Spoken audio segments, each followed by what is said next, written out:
Bueno, pues vamos ya con nuestra entrevista de la semana. Así que dejadme que salude a nuestro invitado de hoy, Joan Tubau. ¿Qué tal, Joan? ¿Cómo estás? Muy bien, encantado de estar aquí, Vicente. Encantados nosotros de tenerte. Desde que iniciaste el podcast Capital, yo por lo menos soy un fiel seguidor. Y luego me gusta también tus tweets, bueno, todo lo que haces, ¿no? Aparte de, como hemos comentado antes, toda tu trayectoria profesional. Bueno, Joan, vamos a entrar en lo que estamos viendo, ¿no? Porque justo, vamos, yo te propuse la entrevista, fíjate con tiempo, fue en diciembre, me parece. Desde luego no había ni rastro de lo que podía pasar en Rusia. Pero sí que hemos visto, pues eso, cómo se dispara la volatilidad, los nervios, las emociones de la gente. Y a mí es un tema que, como digo, me encanta también y en el que tú eres especialista, ¿no? Entonces, probablemente la entrevista que había pensado en diciembre era muy distinta de la de ahora por lo que está pasando, ¿no? ¿Cómo lo estás viviendo tú? O sea, porque tú como inversor también, ¿cómo te afecta todo el caudal informativo con tanta tensión que estamos viviendo? Bueno, como inversores seguramente deberíamos un poco mantenernos al margen, mirar el largo plazo, no preocuparnos en exceso. Tenemos este escenario que, claro, puede haber ese escenario de guerra en el momento en el que alguien tiene misiles nucleares.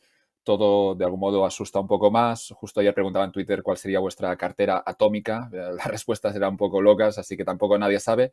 Vamos a pensar que de algún modo la situación podrá calmarse. Pero yo creo que como inversor, yo creo que no demasiado preocupado, sino incluso lo contrario, viendo un poco qué ocurre con los mercados, también con la oportunidad de invertir, porque también me encuentro con una parte de mi cartera en cash. Obviamente es luego preocupado a nivel personal por todo lo que está ocurriendo la gente de Ucrania, lo que está sufriendo y obviamente deseando que el conflicto termine lo más pronto posible. Porque antes decías algo que no hay que mirar tanto la evolución de los precios y las cotizaciones, ¿no? El otro día había un tuit de Antonio Rodríguez Rico que decía la mejor forma de proteger tu cartera y ponía como en una cárcel el móvil y la tablet. ¿Es tan así? ¿Tanto nos influye? Realmente no deberías mirarlo y aquí yo creo que el consejo era de Kahneman que si supieras lo que fluctúa el precio de tu casa cada mañana, no serías más feliz. Y lo que hacemos es comprar una casa y sí que es cierto que después de 3 4 años puedes ver que la casa ha subido o ha bajado de precio. Con la cartera yo creo que debería ser así. Hay esa irracionalidad, respondía en el test previo a la entrevista que debería mirar la cartera una vez al año, pero la miro cada día y me encuentro en este escenario. Yo sé que no tendría que mirarlo, pero es que al final del día, bueno, sobre todo cuando hay volatilidad, es que es casi como un hobby, una tentación. Aquí, digamos que hay ayuda por parte de los griegos, de la antigua sabiduría de hace 2500 años por parte de Homero, que vemos que Ulises anticipó la tentación y lo que hacía era atarse al mástil de su barco para no caer en la tentación de las sirenas.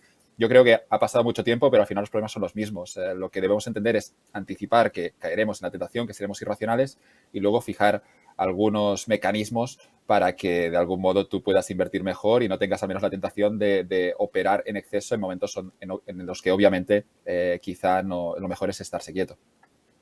Yo tengo, bueno, los seguidores del podcast ya dirán, otra vez está el pesado con su carta. Lo digo porque justo a colación de esto, yo me hice una carta hace unos cuantos años que titulé, lo publiqué en un post, carta para leer solo en momentos de pánico en los mercados. Y la he utilizado. Y para mí ha sido un proceso interesante porque en esos momentos en los que efectivamente pasa todo esto, recuerdas cuál era tu plan, ¿no? Al final, ¿qué puede hacer la gente? ¿Puede hacer algo parecido? ¿Qué dirías? Sí, esto de la carta, esos principios, dejarlos escritos, saber lo que estás haciendo, saber cuál es tu plan a largo plazo, yo creo que es bueno, porque al final la tentación a corto plazo siempre es a veces a mirar en exceso, es mirar y tampoco tocar. Yo creo que al final lo que pasa es que a veces perdemos simplemente el tiempo viendo una cotización donde hay mucho ruido, hay mucha volatilidad, no significa nada, pero si tu inversión, tu cartera tiene sentido, es una cuestión ya de largo plazo. Lo mejor obviamente sería tener unas carteras, no sé si esto podría ser un producto, no sé si la gente estaría interesada, pero tener una cartera donde de algún modo tú compras y estás obligado a comprometerte con esta cartera para los próximos 5 o 10 años y que no puedas venderla, ¿no? Aquí obviamente por eso se inventaron los planes de pensiones para añadir esta restricción de que sea difícil quitar el dinero. Pero bueno, los planes de pensiones era más un punto de vista paternalista, ¿no? Anticipamos que la gente te da la tentación de gastarse dinero y si lo sacan, se lo penalizamos. Pero es que aquí hablo de, bueno, cualquier inversión a largo plazo, lo mejor, claramente, si la óptica es a largo plazo y tú tienes claro que los mercados a largo plazo, estar indexado es una buena estrategia, lo que debías hacer es hacer esas aportaciones, automatizar el ahorro cada mes, mandar una transferencia o cada 6 meses no debería ser más complicado que esto, tampoco hay que complicar el modelo. ¿Cuánto nos influyen en marketing? Se tienen mucho en cuenta pequeños trucos, que digo yo, ¿no? En algunos de los podcasts que he escuchado contigo los comentas, ¿no? Pero, por ejemplo, desde el punto de vista de emociones, ¿cuánto nos influye los titulares de los medios? O sea, ¿realmente tienen tanto peso el pánico en la racionalidad del inversor? Depende de cada inversor. Los mercados claramente son emocionales y veremos esas noticias, esos titulares ahí que a veces asustan, a veces son positivos. Yo creo que al final lo que mejor que puede hacer el inversor es aislarse, tener claro cuál es su plan, tener claro obviamente cuáles son los países que van para arriba, cuáles son los países que van para abajo, cuáles son los sectores que van mejor, luego invertir y obviamente si no quiere escoger empresas, indexarse al mercado con algunos pequeños ajustes. Al final todos intentamos ganarlo a nuestra manera, pero yo sinceramente creo que sí, que la gente, somos animales sociales y lo que ocurre a nuestro alrededor obviamente tiene un impacto y lo que vemos es que la opinión de los demás también nos afecta y esto ocurre con las burbujas inmobiliarias, en el mercado, ocurre siempre y seguirá ocurriendo. La opinión del vecino, eso creo que lo decía Warren Buffett, que existían las burbujas porque detestamos que el vecino ese vecino que es más tonto que nosotros gane más dinero, ¿no? Y a partir de aquí ya cuando ese vecino está sacando ese retorno del 20-30%, nosotros también lo queremos y aquí es donde empiezan todos los problemas. Hay que confiar en el plan y obviamente hay que ignorar, hay que aislarse de alguna manera de las voces que tienes alrededor porque al final muchas veces obviamente verás gente que gana más dinero pero quizá no es sostenible. Hay una cosa cuando caen los mercados, que es que las cotizaciones se pintan de rojo. Y entras en tu banco y lo ves en rojo. ¿Eso nos marca o no? Claramente, psicológicamente al final tenemos esa asociación del rojo y el verde positivo o negativo y cuando cae, al final hay esa paradoja que cuando cae al principio, al final también el producto está más barato. Claro que obviamente puede seguir cayendo y aquí también hay esa trampa que muchas veces mucha gente, a veces yo sigo a algunos inversores en Twitter y dicen ahora que han caído los mercados, ahora está barato. Y es cierto que en la caída del COVID fue una oportunidad de compra, pero si hay ahora una caída de nuevo durante este mes o el que viene, tampoco está tan claro que siempre sea una oportunidad, especialmente algunos valores. Así que hay que vigilar. Sí que hay esa paradoja en los mercados que cuando cae relativamente tienes el valor más barato, así que si creías en la inversión hace un mes, ahora ese producto está más barato y debería ser bueno, pero lo que nos encontramos también es que tampoco sabes la futura cotización, así que hay que ser también muy cauteloso, hay que vigilar siempre. ¿Tú qué haces para evitar, qué trucos tienes tú para evitar que las emociones te... En un momento como este, no sé, quiero decir, el jueves pasado cuando se da la invasión y los mercados al principio se desploman, ¿qué trucos haces tú para que no te afecte tanto la emocionalidad? Al final es no tocar nada, es intentar alejarse, es mirar lo que ocurra, incluso no seguir las noticias, puedes ver un poco la actualidad. Cuando hay un tema tan caliente, al final obviamente la tentación es de ver qué pasa, informarte y obviamente aquí todos estamos, obviamente yo creo que más tiempo consumiendo información en las últimas semanas. Pero al final los trucos, al menos lo que yo hago es de nuevo eso, confiar en el plan, saber a qué vas a largo plazo, saber que tienes una cartera, al menos con esa cartera que tengo ahora mismo, me encuentro que estoy protegido y que duermo tranquilo. Y mi única preocupación ahora es qué hago con el cash, que tengo una parte de mi cartera ahora mismo en cash y si debo invertirlo en este contexto de inflación o aquí la paradoja de si debo mantener el cash en mi cartera a pesar de que hay inflación, porque entiendo que los mercados pueden seguir bajando y lo que encontraré dentro de 6 meses son oportunidades de compra. No lo tengo claro. Al final todos obviamente queremos aprovecharnos, todos queremos sacar más retorno por nuestro dinero, pero hay pocos trucos más allá de eso que decíamos antes de anticipar la irracionalidad, vigilar no operar cuando los mercados caigan, eso que ves en las películas que siempre hay algún primo que cuando los mercados están cayendo es el primero que está vendiendo, ¿no? En principio no lo hagas, es decir, espérate porque a veces cae pero después recupera y lo que seguramente no hay que hacer es operar cuando los mercados están tan calientes. Sí, hay una pauta que se da solo con la parte de las finanzas, que es cuando tú ves caídas de precio, normalmente, efectivamente, pues en las rebajas, típico ejemplo, tú ves que cae el precio y vas y compras, ¿no? Pero yo entiendo que lo que nos pasa con el mundo de la inversión es que tenemos la tendencia de extrapolar, ¿no? O sea, tú ves una caída de cotizaciones y aunque hayas visto en un gráfico que muchas veces las cotizaciones caen, extrapolas y dices, madre mía, esto se va a ir hasta, bueno, me salgo, esa capacidad, o sea, sufres, ¿no? Leí, me parece, en el libro de Pedro Bermejo, del cerebro del inversor, decía que sufrías realmente por no vender. asusta, asusta. Sufres en todo momento. Sufres cuando cae, porque temes obviamente que esto se puede ir a cero, pero después incluso sufres cuando sube. Es decir, si sube y tenías claro que este era un buen producto, pero tú has comprado pero una cantidad limitada, luego sufres y te sientes un poco estúpido por no haber comprado más.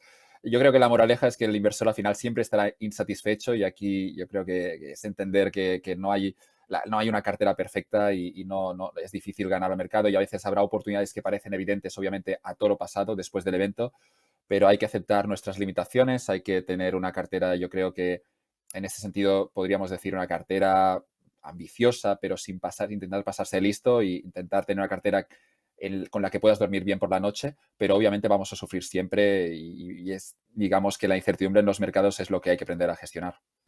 Hay una tendencia muy importante hacia la automatización por ejemplo, las aportaciones a indexados.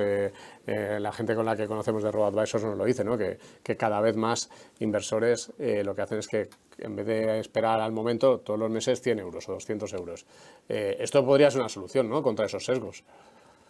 Sí, hay esa solución de la aportación automática. Había incluso un ejemplo que existe en la TED Talk que se llama Save More Tomorrow. Es un consejo de un colega de Dan Ariely que lo que dice básicamente es que cuando recibas la promoción en tu empresa, en ese momento, obviamente tienes una tentación de cambiarte el coche, de cambiarte el coche, de gastártelo con un capricho, un viaje. Y esta idea de Save More Tomorrow básicamente es que antes de recibir la promoción tú te comprometes en el momento en el que todavía no te han promocionado a que si llega una promoción, ese dinero extra no lo vas a gastar, lo vas a invertir. Eso, claro, tiene sentido, pero en el momento en el que tú tienes el dinero en el banco, la tentación está allí. Al final, bueno, cada uno tiene que gastar su dinero, tampoco hay que ahorrarlo todo para jubilación, hay que disfrutar también del presente y si te puedes permitir un viaje, puede ser ahora obviamente el mejor momento.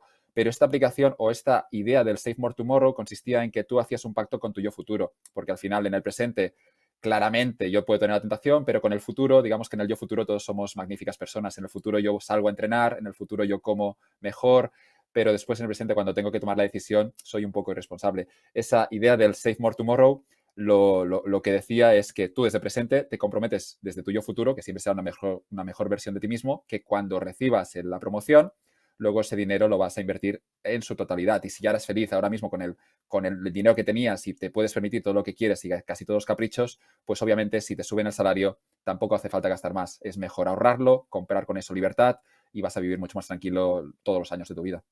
Hay un punto muy interesante en la estacionalidad, porque nosotros una de las cosas que vemos es que nosotros tenemos unos escaparates en Finet que la gente puede solicitar productos financieros y ver con quién lo puede contratar y demás. Y vemos, por ejemplo, que donde más se producen esas solicitudes es en las vacaciones, en Navidad. Incluso la primera vez que dijimos, en agosto nadie va a solicitar nada, y en agosto había muchísimas solicitudes, ¿no? Es en esos momentos en los que pues, al final la gente le da vueltas a qué hacer con la vida, ¿no? Entiendo que va por ahí, ¿no?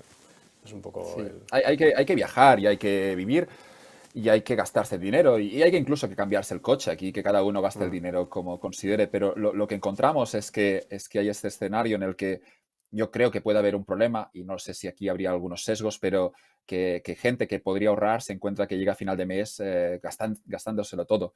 Y yo creo que esto, al menos a nivel de carrera, yo entiendo que esto te resta libertad de movimientos, el hecho de no tener ahorro limita mucho tus movimientos, porque quizá hay algo que no te gusta, pero como llegas a final de mes con 0 euros en el banco, seguramente no puedes ni permitirte estar un mes sin trabajo porque tienes que pagar el alquiler. Pues claro, yo entiendo el ahorro como el hecho de poder comprar también libertad futura, de poder decidir sobre tu vida y también yo creo que al menos intento ahorrar incluso más de lo que me dice el cuerpo, pero es que realmente me creo la teoría y luego obviamente me doy mis caprichos, pero aquí cada uno tiene que encontrar su equilibrio. Vamos a ir terminando. ¿Cuál crees que es el sesgo más peligroso para un inversor? Yo creo que claramente la sobreconfianza, el hecho de pensar que esto no te va a ocurrir a ti, el hecho de pensar que ha habido burbujas en otros momentos, pero que tú estás capacitado para no caer en ellas, o que la burbuja obviamente es muy evidente una vez explota, pero dentro de la burbuja al final todos de algún modo estamos allí un poco atrapados. Y yo creo que el problema al final es que los humanos creemos ser más listos de lo que realmente somos y este sería el sesgo contra el que yo lucharía más, el que intentaría de algún modo siempre ponerme a sitio, siempre ser humilde intelectualmente y pensar que no sabemos nada y que, bueno, a partir de aquí puedes construir una pequeña cartera, pero que no te creas muy listo porque al final el mercado también es bueno ahí engañándote. Ese libro de Taleb de Fool by Randomness, el título es genial, engañados ahí por el azar, ¿no? Por la incertidumbre. Y es un poco lo que ocurre. La gente a veces se cree muy, muy lista, el mercado tiene esas trampas, pero después, de algún modo, siempre llega el crash y nos pone a todos a sitio. Mira, la última que iba a hacer la acabas de introducir tú porque te iba a decir, ¿y qué lecturas nos puedes recomendar para precisamente poner un poco más coto a las emociones? Taleb es genial, Taleb es un crack, habla además de las emociones, pero incluso usar las emociones a tu favor. Taleb, digamos que no es exactamente un psicólogo, pero tiene consejos buenos a nivel de psicología. El libro Antifrágil, Black Swan, el libro de Fulbright Randomness, los tres son una maravilla. Y luego nada, el de Kahneman, que justo ayer o hace unos días estaba un poco como diciendo que cosas que ha publicado no parecen del todo científicas, pero bueno, ya lo sabíamos, es psicología, así que tampoco es nada nuevo, pero el libro de Thinking Fast and Slow es divertido, los libros de Ariely, los libros de Thaler, todos son buenos libros para entender mejor la psicología de los mercados. Bueno, pues nos vamos a quedar con eso, Joan. Fíjate, yo cada vez escucho a más gente decir que es mucho más importante conocerte y controlar tus emociones que tener conocimientos técnicos financieros, ¿no? Es bastante parecido a lo que pasa en la industria de los economistas también, por ejemplo, ¿no? Hay muchos modelos, se debate entre los modelos o la parte más humanista, ¿no? de la economía. O sea que este seguro que es un debate que vamos a seguir escuchando, ¿no? O sea que nada, gracias por tu tiempo, Joan. Gracias a ti, Vicente. Un placer. Gracias a todos los que habéis seguido esta entrevista. Ya sabéis, os agradecemos si nos dejáis un like, si no estáis suscritos, si os suscribís al canal y así nuestros vídeos os llegan cuando los publicamos. Gracias a todos.